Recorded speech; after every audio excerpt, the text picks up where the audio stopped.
एकबार म खिचिदिन्छु तपाईँ बोल्नु ल ल हेर्नु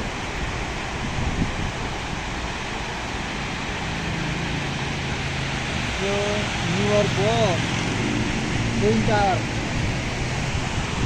भएको ठाउँ हो। ट्विन टावरको आक्रमणको क्रममा मृत्यु भएकाहरूलाई को सम्झनामा यहाँ सबैको नामहरू लेखिएको छ। आउने मान्छेहरू यिनीहरूको लागि फुल चढाएर श्रद्धासुमन अर्पण गरेको देखिन्छ। वरिपरिबाट चाहिँ यहाँ धर्नाहरू झारेर सधैँ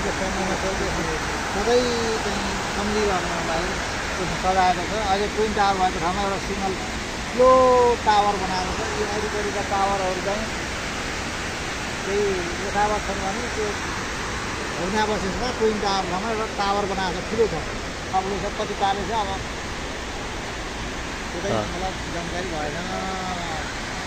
यहाँ वरिपरिको दृश्य रमणीय